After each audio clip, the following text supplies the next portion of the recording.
Já ouviu a voz de Deus hoje? Que tal ler a Bíblia antes de dormir? Uma alegria de ter aqui. Hoje vamos ler o capítulo 6 de Romanos. Vamos dividir ele em duas etapas.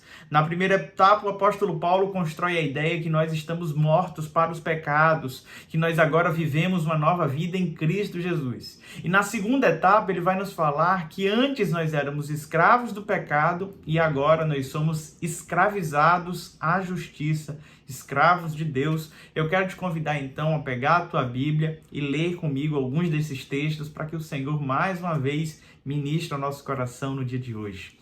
Romanos capítulo 6, versículo 1. Que diremos então? Continuaremos pecando para que a graça aumente? De maneira nenhuma. Nós, o que morremos para o pecado, como podemos continuar vivendo nele? Ou vocês não sabem que todos nós que fomos batizados em Cristo Jesus, fomos batizados em sua morte? Portanto, fomos sepultados com ele na morte por meio do batismo, a fim de que, assim como Cristo foi ressuscitado dos mortos mediante a glória do Pai, também nós vivamos uma nova vida.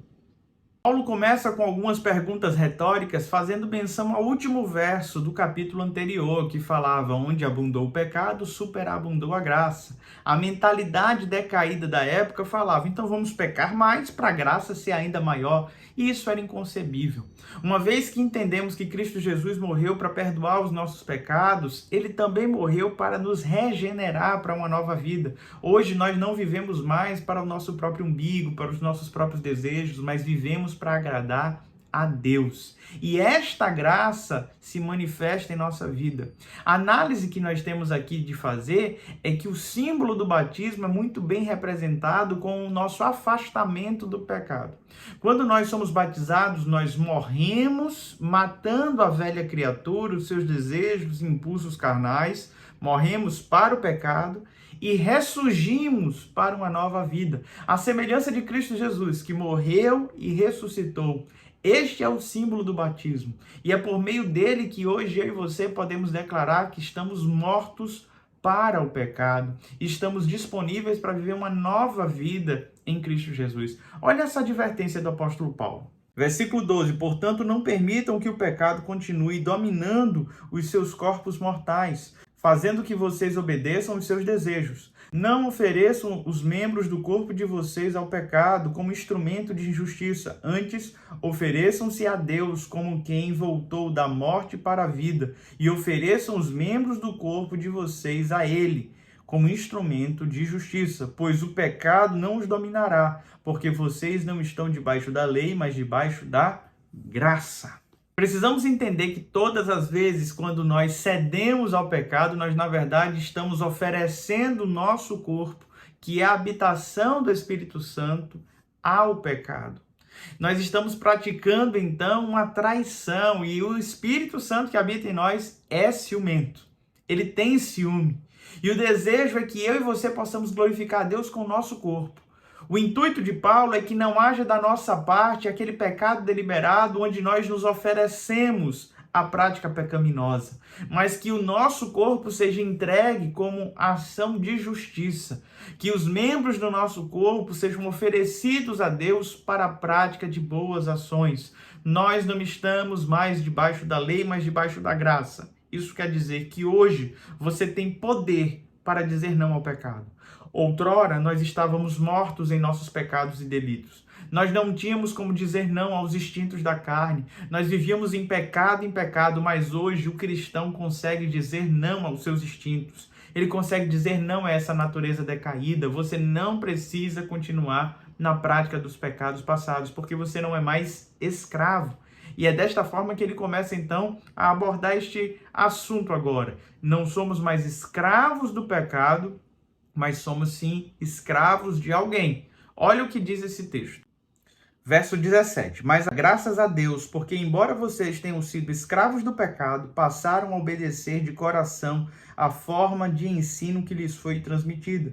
Vocês foram libertos do pecado e tornaram-se escravos da justiça.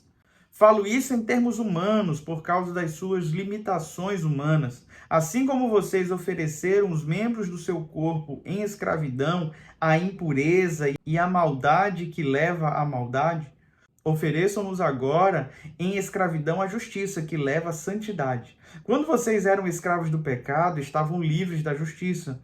Que fruto colheram então das coisas das quais agora vocês se envergonham?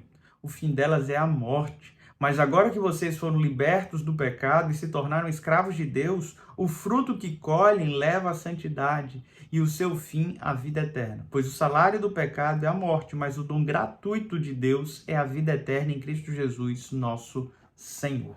Sabe, meus irmãos, nós não temos como fugir desse cenário.